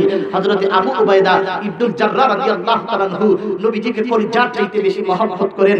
নবীজির সামনে আসলেন আর চোখের পানি ছেড়ে দিয়ে কান্না শুরু করে দিয়েছেন, আর চিন্তা করতেছেন যেইভাবে রক্ত বের হয়ে যাচ্ছে, আল্লাহর রাসূলের এই কপাল মোবারকে যে লোহার অংশ বিদ্ধ হয়েছে, বারবার যদি আমি লোহার অংশে যদি টান দিই, বারবার আল্লাহর রাসূল কষ্ট পাবে। বারবার যদি আমি টান দিই, বারবার আল্লাহর রাসূল কষ্ট পাবে।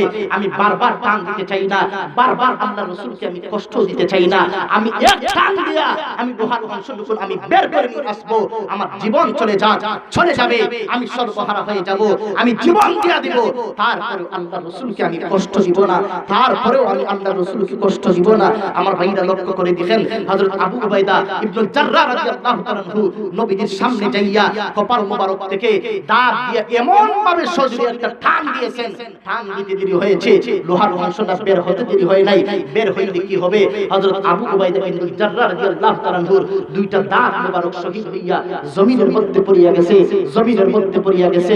আল্লাহর রাসূল চোখের পানি ছেড়ে দিয়ে কান্না শুরু করে দিয়েছেন, আর আবু উবাইদা ইবনুল জাররাহকে লক্ষ্য করে বলতেছেন, ও আবু উবাইদা ইবনুল জাররাহ, তুমি বুঝি আমি নবীকে এত ভালোবাসো, এত মহব্বত করো, আমি নবীর জন্য তোমার দুইটা দাঁত মোবারক তুমি শহীদ করে দিয়েছো। আবু উবাইদা ইবনুল জাররাহ বলেন, নবী গো, শুধুমাত্র দাঁত মোবারক নয়, আপনাকে রক্ষা করার জন্য, আপনাকে কাফির বেঈমানদের হাত থেকে বাঁচানোর জন্য আবু উবাইদা ইবনুল জাররাহ যদি জীবন দিতে হয়, জীবন দিয়া দিব, তারপরে কোন বেঈমান কাফির আপনার গায়ে আঘাত করুক, আমি আবু উবাইদা ইবনুল জাররাহ এটা কখনো মানতে পারি না। আল্লাহু আকবার জোরে বলেন। এই হলো উহুদ যুদ্ধের দৃষ্টান্ত, যেই দৃষ্টান্তের মাধ্যমে আমি আপনাদেরকে এতটুকু আমি বোঝাতে চাচ্ছি যে আল্লাহর রাসূলকে সাহাবায়ে কেরাম করে যা চাইতে বেশি মহব্বত করতেন। তাদের জীবন চলে যাবে, কোনো অসুবিধা নাই, জীবনের কোনো চিন্তা করে না, আল্লাহর রাসূলকে নিয়ে চিন্তা করে আমার নবী দুনিয়াতে বেঁচে আছেন কিনা এটা চিন্তা করে। এই হলো সাহাবায়ে কেরামের মহব্বত। এই সাহাবায়ে কেরামকে অনুসরণ করে অনুকরণ করে যদি আপনি আমি আল্লাহর রাসূলকে মহব্বত করতে পারি, জানের চাইতে যদি বেশি মহব্বত করি, আপনি আমি হব কমপ্লিট ঈমানদার। যেই কথা আল্লাহর রাসূল হাদিস শরীফের ভিতরে বলেছেন, কমপ্লিট মুমিন দাবি করতে হলে আল্লাহর রাসূলকে আমাদের পরিজাত চাইতে বেশি মহব্বত করতে হবে, মার চাইতে বেশি মহব্বত করতে হবে, বাবার চাইতে বেশি করতে হবে, আত্মীয়স্বজন সকলের চাইতে আল্লাহর রাসূলকে বেশি মহব্বত করতে হবে। এমন কি কমপ্লিট ঈমানদার দাবি করতে হলে নিজের পরিজাত চাইতে আল্লাহর রাসূলকে বেশি মহব্বত করতে হবে। আমার ভাইরা, আমাদের নবীকে আমাদের পরিজাত চাইতে বেশি মহব্বত করি। কোন নাস্তিক আর বেঈমান যদি আমার নবীজির পরিজা আঘাত দিয়ে কথা বলতে চায়, আমরা 16 কোটি মুসলমান তার প্রতিবাদ করার জন্য আমরা প্রস্তুত আছি, কারণ আমাদের জীবন চলে যেতে পারে, আল্লাহর রাসূলের পরিজা আঘাত আমরা কখনো বরদাস্ত করতে পারি না। আমার ভাইরা লক্ষ্য করে দেখেন, আমি আর লম্বা করতে চাই না, সময় একেবারে অল্প। আমি বলছিলাম যদি সময় থাকে তাবুক যুদ্ধের একটা দৃষ্টান্ত আমি আপনাদের সামনে উপস্থাপন করতে চাই। সময় মনে হয় 15 মিনিটের মতো আছে, 9:30 পর্যন্ত আমি কথা বলার জন্য আদেশ করা হয়েছে। এই 15 মিনিটের ভিতরে আমি আপনাদের সামনে ঐতিহাসিক ইসলামের ইতিহাসে সর্বশেষ একটা যুদ্ধ, যেই যুদ্ধের নাম হলো তাবুকের যুদ্ধ, এই তাবুকের যুদ্ধের দৃষ্টান্ত আমি আপনাদের সামনে উপস্থাপন করতে চাই। আমার ভাইরা লক্ষ্য করে দেখেন, তাবুক যুদ্ধের সময় যখন চলে আসলো, পবিত্র কুরআনুল কারীমের একটা আয়াত নবীজির উপর আল্লাহ নাযিল করে জানায় দিয়েছেন, ইনফিরু খিফাফা ওয়া থিকালা ওয়া জাহিদু ফি আমওয়ালিকুম ওয়া আনফুসিকুম ফি সাবিলিল্লাহ। আমার আল্লাহ জানায় দিয়েছেন, নবী গো আপনি আপনার সাহাবীদেরকে জানায় দেন, এই মুহূর্তে আপনি জানায় দেন, তোমরা জান এবং মাল দ্বারা তাবুকের যুদ্ধে যাওয়ার জন্য তোমরা প্রস্তুতি গ্রহণ করো। নবীজির উপর আয়াত যেই মুহূর্তে নাযিল হয়েছে, নবীজির সঙ্গে সঙ্গে আয়াতটা সাহাবায়ে কেরামের সামনে তেলাওয়াত করে নবীজি শোনায় দিয়েছেন আর ঘোষণা দিয়েছেন, হে আমার সাহাবায়ে কেরাম, আল্লাহর পক্ষ থেকে ঘোষণা চলে আসছে, তোমরা জান এবং মাল দ্বারা এই মুহূর্তে তাবুকের যুদ্ধে যাওয়ার জন্য তোমরা প্রস্তুতি গ্রহণ করো। যেই মুহূর্তে আয়াতটা নাযিল হয়েছে, সাহাবায়ে কেরামের আবেগ যেন আর টিকানো যায় না, সাহাবায়ে কেরামের আবেগ আর টিকানো যায় না। সাহাবায়ে কেরাম যেই মুহূর্তে আয়াত নাযিল হয়েছে, সাহাবায়ে কেরামের মধ্যে একটা প্রতিযোগিতা আরম্ভ হয়ে গেছে, একটা প্রতিযোগিতা আরম্ভ হয়ে গেছে, কে কার আগে যুদ্ধের ময়দানে যাবে, একটা প্রতিযোগিতা সাহাবায়ে কেরামের মধ্যে আরম্ভ হয়ে গেছে। আমার ভাইরা, আয়াতটা কোন সময় নাযিল হয়েছে? তাফসীরের কিতাবের ভিতরে মুফাসসিরিনে কেরামগণ লিখেন, আয়াতটা ওই সময় নাযিল হয়েছে যেই সময় মদিনার প্রত্যেকটা খেজুরের গাছে খেজুর ধরে ফেলেছে, খেজুরগুলো পেকে যাচ্ছে, শুধুমাত্র খেজুরগুলো পাইরা সাহাবায়ে কেরাম ধরে নিয়ে আসবেন, কৃষকের মুখে ফসলের হাসি ফুটবে। আমাদের বাংলাদেশের প্রধান কৃষি কি? ধান কাটার মৌসুম যখন চলে আসে, তখন আপনারা লক্ষ্য করে দেখবেন কৃষকরা প্রস্তুত থাকে কোন সময় ধান পাকবে, ধান কাইটা ধান শুকাইয়া উগারের মধ্যে তুলবে, উগারের মধ্যে যখন তুলে ফেলে তখন দেখা যায় কৃষকের মুখে একটা ফসলের হাসি ফুটে। কথা কোন ঠিক কিনা? আরেকটু জোরে বলেন না, কথা ঠিক কিনা? ঠিক ঠিক তেমনি ভাবে সাহাবায়ে কেরামের প্রত্যেকটা খেজুরের গাছে খেজুর ধরে ফেলেছে, খেজুরগুলা পেকে যাচ্ছে, শুধুমাত্র খেজুরগুলা পাইরা ঘরে নিয়ে আসবেন। এমনি মুহূর্তে আয়াতে কারিমাটা নাযিল হয়েছে। আমরার মতো ঈমানদার যদি আমরা হইতাম, তাহলে বলতাম ধান কাটার মৌসুম চলে আসে, ধান কাটার সময় যখন চলে আসে, যখন হুজুর গিয়ে আমাকে যদি বলে যে এখানে একটা মাহফিল করাবো, আজকে ধান কাটতে হবে না, এখানে মাহফিলের মধ্যে থাকতে হবে, আপনি আমি যদি ঈমানদার, আপনি আমি বলতাম ধান কাটতে হবে, মাহফিল আপনারা রাখেন, মাহফিল হবে কিনা এটা চিন্তা নয়, দান আগে আমাদেরকে কাটতে হবে। এই হলো আমাদের অবস্থা। কিন্তু সাহাবায়ে কেরামের কি অবস্থা? সাহাবায়ে কেরামের অবস্থা হলো খেজুরের গাছে খেজুর ধরে ফেলেছে, খেজুরগুলো পাইরা ঘরে নিয়ে আসবেন, আয়াতটা নাযিল হয়ে গেছে, সঙ্গে সঙ্গে সাহাবায়ে কেরাম প্রস্তুতি গ্রহণ করেছে, প্রস্তুতি গ্রহণ করেছে, কে কার আগে যুদ্ধের ময়দানে যাবে, একটা প্রতিযোগিতা আরম্ভ হয়ে গেছে, প্রতিযোগিতা আরম্ভ হয়ে গেছে। সাহাবায়ে কেরাম প্রতিযোগিতা করতেছেন। আমার ভাইরা, 1 লক্ষের অধিক সংখ্যক সাহাবায়ে কেরাম তাবুকের যুদ্ধে যাওয়ার জন্য মুজাহিদদের লিস্টে তারা নাম উঠে এনেছে। সাহাবায়ে কেরামের নাম উঠানো চলতেছে, নাম উঠানো চলতেছে। এমনি মুহূর্তে সাহাবায়ে কেরাম তাকায় দেখেন একটা মহিলা কুলের একটা দুধের সন্তান লইয়া, কুলের মধ্যে একটা দুধের সন্তান লইয়া আল্লাহর রাসূলের সামনে হাজির হয়ে গেছে। সুবহানাল্লাহ জোরে বলেন। আল্লাহর নবী বললেন, ওগো মহিলা তুমি কেন আসলা? ওগো মহিলা তুমি সাহায্য নেওয়ার জন্য আসলা নাকি? ওগো মহিলা এমন সময় তুমি সাহায্য নেওয়ার জন্য আসলা যেই সময় মুসলমানদের জিহাদি পান একেবারে শূন্য, এমন সময় তুমি সাহায্য নেওয়ার জন্য আসলা? মহিলাটা এবার আল্লাহর নবীকে লক্ষ্য করে বলতেছে, ওগো আল্লাহর নবী, আমি সাহায্য নেওয়ার জন্য আসি নাই গো নবী, বরঞ্চ আমি আপনাকে সাহায্য করার জন্য এসেছি।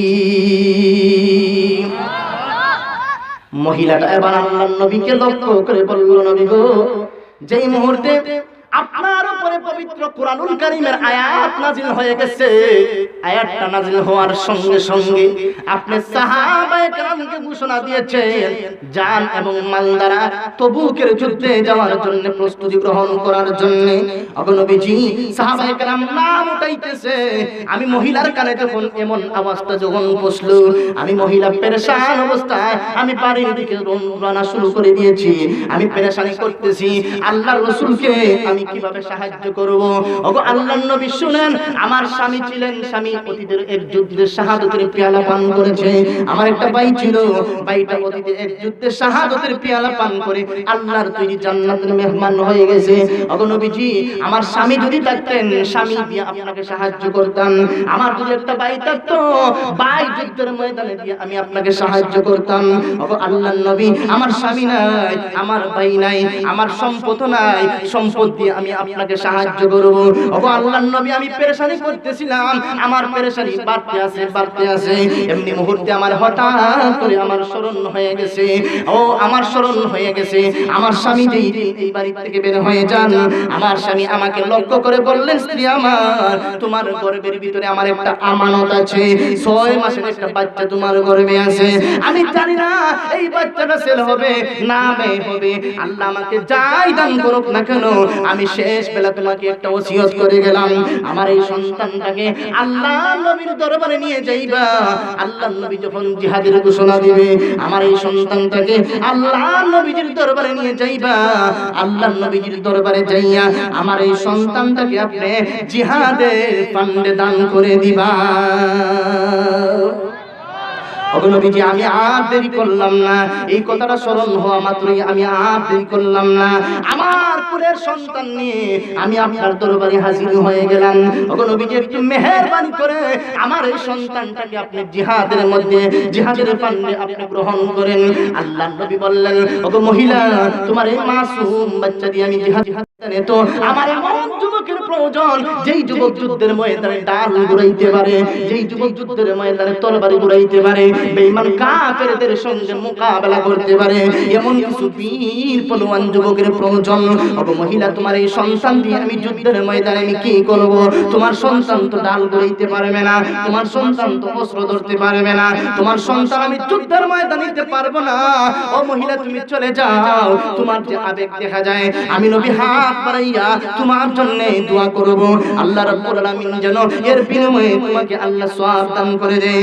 মহিলাটা আবার চোখের পানি ছেড়ে দিয়ে কান্দে, আর নবীজিকে লক্ষ্য করে বলে, ওগো নবীজি, আমি জানি গো নবী, আমার এই সন্তানটা তরবারি ধরতে পারবে না, আমার এই সন্তানটা ডাল ধরতে পারবে না, আমার সন্তান বেঈমান কাফেরদের সঙ্গে মোকাবেলা করতে পারবে না, আমি এটা জানি গো নবী, আমি জানি।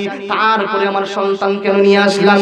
ওগো আল্লাহর নবী, আপনি যখন যুদ্ধের ময়দানে চলে যাবেন, যুদ্ধের ময়দানে চলে যাওয়ার পরে বেঈমান কাফেরগুলা আপনার উপরে টার্গেট করে তীর নিক্ষেপ করবে, তরবারি দ্বারা আপনাকে আঘাত করতে চাইবে। ওগো নবীজি, আপনার নিরাপত্তার জন্য অবশ্যই একটা ডালের প্রয়োজন আছে গো নবী। ওগো নবীজি, আপনি যুদ্ধের ময়দানে চলে যাবেন, আমার এই সন্তানটাকে যুদ্ধের ময়দানে আপনাকে হেফাজত করার জন্য আমার এই সন্তানটাকে যুদ্ধের ময়দানে ডাল হিসাবে আপনি ব্যবহার করবেন। যুদ্ধের ময়দানে আমার সন্তানটাকে আপনি ডাল হিসাবে ব্যবহার করবেন।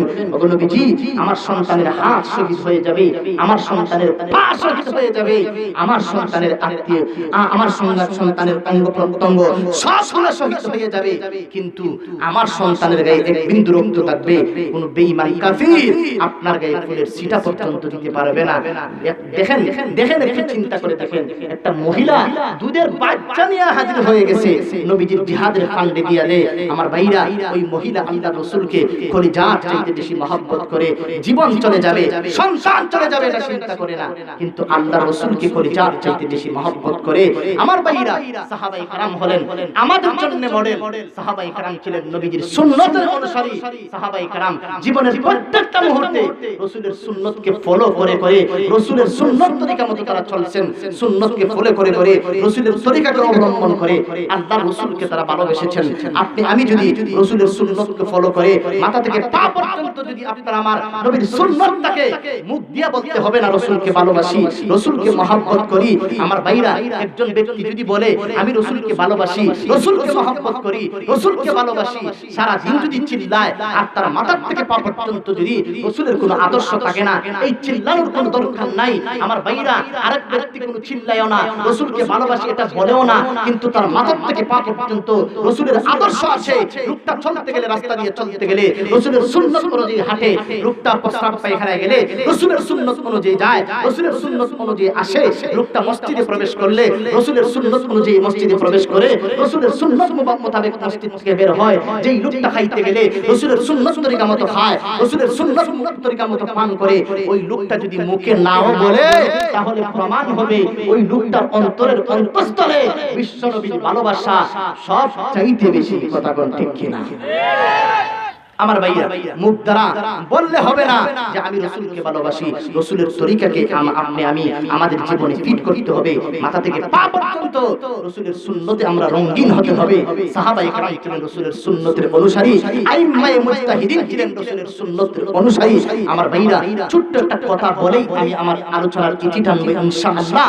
লক্ষ্য করে দেখেন, ইমাম আহমদ ইবনে হাম্বল রাহমাতুল্লাহি আলাইহি, আপনারা কি নাম শুনেছেন? চার মাযহাবের, চারটা মাযহাব আছে, চার মাযহাবের একজন মাযহাবের একজন ইমাম, ইমাম আহমদ ইবনে হাম্বল রাহমাতুল্লাহি আলাইহি। আমার ভাইরা, লক্ষ্য করে দেখেন, ইমাম আহমদ ইবনে হাম্বল রাহমাতুল্লাহি আলাইহির জামানায় একটা ফিতনা সৃষ্টি হয়েছে, যেই ফিতনার নাম হলো খলকে কোরআনের ফিতনা। একদল কোরআন বিরোধী মুতাজিলা, তারা বলতে আছে যে কোরআন হলো আল্লাহর সৃষ্টি, আমরা যেভাবে আল্লাহর সৃষ্টি, আমরা এখন আছি, আমরা কিছুদিন পরে থাকবো না, আমাদের ধ্বংস আছে, ঠিক তেমনি ভাবে কোরআনও আল্লাহর সৃষ্টি, কোরআন এখন আছে, কিছুদিন পরে কোরআনও থাকবে না, কোরআনেরও ধ্বংস আছে। নাউযুবিল্লাহ বলেন। কিন্তু আহলুস সুন্নাত ওয়াল জামাতের আকীদা হলো আল্লাহু খালিকুন ওয়াল কুরআনু গায়রু মাখলুকিন। আল্লাহ হলেন স্রষ্টা আর কোরআন হলো স্রষ্টার কথা। স্রষ্টার যেমনি ভাবে কোনো ধ্বংস নাই, স্রষ্টার কথারও কোনো ধ্বংস নাই। এটা হলো আহলুস সুন্নাত ওয়াল জামাতের আকীদা। কিন্তু মুতাজিলারা বলে যে কোরআন আল্লাহর সৃষ্টি, আমরা আল্লাহর সৃষ্টি, আমাদের ধ্বংস আছে, কোরআনেরও ধ্বংস আছে। তখনকার সময়ে যে সরকার ছিল, এই সরকারকে মুতাজিলারা তাদের পক্ষে নিয়ে আনিল। তখনকার সময়ে সরকারিভাবে একটা ফতোয়া লেখা হয়েছে, সরকারিভাবে একটা ফতোয়া লেখা হয়েছে, ফতোয়ার কাগজের মধ্যে লেখা হয়েছে কোরআন আল্লাহর সৃষ্টি বলে ফতোয়ার কাগজে লেখা হয়েছে। এই ফতোয়াটা লেখিয়া এই দেশের বড় বড় উলামায়ে কেরাম যারা ছিলেন, প্রত্যেকের কাছ থেকে সিগনেচার নিতে আসে যে এই ফতোয়াটা যে সত্য, সকলেই সিগনেচার দিবে। কিছু উলামায়ে কেরাম জানের ভয়ে, কিছু উলামায়ে কেরাম জীবনের ভয়ে, নির্যাতনের ভয়ে তারা এই ফতোয়ার কাগজে তারা সিগনেচার দিয়া দিছে। এই ফতোয়ার কাগজটা আস্তে আস্তে এক পর্যায়ে ইমাম আহমদ ইবনে হাম্বল রাহমাতুল্লাহি আলাইহির কাছে চলে আসলো। ইমাম আহমদ ইবনে হাম্বল রাহমাতুল্লাহি আলাইহির কাছে ফতোয়ার কাগজটা চলে আসার পরে ফতোয়ার কাগজটা হাতে লইয়া তিনি দেখতেছেন ফতোয়ার কাগজে লেখা হয়েছে কুরআন আল্লাহর সৃষ্টি, কোরআনের ধ্বংস আছে, এই বলে ফতোয়ার কাগজে লেখা হয়েছে। ইমাম আহমদ ইবনে হাম্বল রাহমাতুল্লাহি আলাইহি বাগের মতো একটা হুঙ্কার দিয়ে বলতেছেন, হে বেঈমান কাফিররা তোমরা শোনো, আমি আহমদ ইবনে হাম্বলের জীবন চলে যেতে পারে, আমি সর্বহারা হয়ে যাব, আমি জীবন দিয়ে দিব, তারপরেও একটা মুহূর্তের জন্য এই কোরআনের বিপক্ষে একটা সিগনেচার পর্যন্ত আমি দিতে পারি না। আল্লাহু আকবার জোরে বলেন। ইমাম আহমদ ইবনে হাম্বল রাহমাতুল্লাহি আলাইহি পাহাড়ের মতো হকের উপর তিনি অটল হয়ে গেলেন। ফতোয়ার কাগজে তিনি সিগনেচার দেন নাই, ফতোয়ার কাগজে তিনি সিগনেচার দেন নাই। এই অপরাধে সরকার প্রধান অনুমতি দিল, নির্দেশ দিল যে তাকে তোমরা বেত্রাঘাত করো। নাউজুবিল্লাহ বলবেন না? তাকে তোমরা বেত্রাঘাত করো, যতক্ষণ পর্যন্ত এই ফতোয়ার কাগজে সিগনেচার না দিবে এর আগ পর্যন্ত তাকে বেত্রাঘাত করো, তাকে নির্যাতন করো। তখন আহমদ ইবনে হাম্বল রাহমাতুল্লাহি আলাইহির উপরে বেত্রাঘাত শুরু করে দিয়েছে। একজন যদি বেত্রাঘাত করে ক্লান্ত হয়ে যায়, আরেকজন বেত্রাঘাত শুরু করে, আরেকজন যদি ক্লান্ত হয়ে যায়, আরেকজন বেত্রাঘাত শুরু করে দেয়। ওইভাবে নির্যাতন চলছে, নির্যাতন চলছে। নির্যাতন করতে করতে ইমাম আহমদ ইবনে হাম্বল রাহমাতুল্লাহি আলাইহির সমস্ত শরীর রক্তাক্ত হয়ে গেছে। গায়ের মধ্যে একটা জামা ছিল, ওই জামাটা রক্তে মাংসে একবারে গেঁথে গেছে। ওইভাবে তারা নির্যাতন শুরু করে দিয়েছে। নির্যাতন করতে করতে এক পর্যায়ে ইমাম আহমদ ইবনে হাম্বল রাহমাতুল্লাহি আলাইহির সমস্ত শরীর ফুলে গিয়েছে। শরীর ফুলার কারণে উনার পরনের মধ্যে ছিল সেলোয়ার, শরীর ফুলার কারণে সেলোয়ারের যে নিয়াতটা ছিল নিয়াতটা ছিঁড়ে গেছে। আপনাদেরকে প্রশ্ন করে জানতে চাই, সেলোয়ারের নিয়াত যদি ছিঁড়ে যায় তাহলে সেলোয়ার কি জায়গায় আটকে থাকে? পড়ে যাবে নিচের দিকে। যেই মুহূর্তে সেলোয়ারটা খুলছে, ছিঁড়ে গেছে সেলোয়ারের নিয়াত, ইমাম আহমদ ইবনে হাম্বল রাহমাতুল্লাহি আলাইহি চোখের পানি ছেড়ে দিয়া মহান আল্লাহর দরবারে দরখাস্ত শুরু করে দিয়েছেন। মুসলমান ভাইরা আমার, ইমাম আহমদ ইবনে হাম্বল রাহমাতুল্লাহি আলাইহি এবার মহান আল্লাহর দিকে মুতাওয়াজ্জা হইয়া এবার দরখাস্ত শুরু করে দিয়েছে, প্রভু গো, আমি আপনার কোরআনের জন্য একবার নয়, দুইবার নয়, 1000 বার আমি কোরআনের জন্য জীবন দিতে রাজি আছি, কিন্তু আমার এই জনসম্মুখে আপনি উলঙ্গ বানাইয়া আমাকে লজ্জিত করিয়েন না গো আল্লাহ। যেই মুহূর্তে এমন আবেগের সাথে মহান আল্লাহকে ডাক দিয়েছেন, ইমাম আহমদ ইবনে হাম্বল রাহমাতুল্লাহি আলাইহির দরখাস্তটুকু মহান আল্লাহর দরবারে কবুল হয়ে গেছে। ইমাম আহমদ ইবনে হাম্বলের ডাক মহান আল্লাহর দরবারে কবুল হয়ে গেছে। মহান আল্লাহ রাব্বুল আলামিন ইমাম আহমদ ইবনে হাম্বল রাহমাতুল্লাহি আলাইহির এই দরখাস্তটুকু গ্রহণ করে মহান আল্লাহ ইমাম আহমদ ইবনে হাম্বল রাহমাতুল্লাহি আলাইহির এই সেলোয়ারের নিয়াত লাগাই থাকলে যেভাবে আটকে থাকে, ওইভাবে মহান আল্লাহ কুদরতিভাবে ইমাম আহমদ ইবনে হাম্বল রাহমাতুল্লাহি আলাইহির সেলোয়ারটা মহান আল্লাহ আটকে রেখে দিয়েছেন। সুবহানাল্লাহ জোরে বলে। ওইভাবে নির্যাতন চলছে, নির্যাতন চলছে। একজন বেত্রাঘাত করে, একজন ক্লান্ত হয়ে যায়, আরেকজন বেত্রাঘাত করে। ওইভাবে নির্যাতন চলছে, নির্যাতন চলছে। এক পর্যায়ে যুগের আরেকজন ইমাম, ইমাম শাফিঈ রাহমাতুল্লাহি আলাইহি, তাদের মেহমান আনিলেন তার লিস্টে জানেন, ঘোষণা দেওয়া লাগতো না, আপনি তার লিস্টে জানেন। আমার কথা সংক্ষিপ্ত করুন। আমার ভাইরা লক্ষ্য করে দেখেন, মেহমান হাজির আছেন, স্টেজে আসতেছেন। কে? নূরে আলম আশরাফি, হযরত মাওলানা নূরে আলম আশরাফি সাহেব ঢাকা।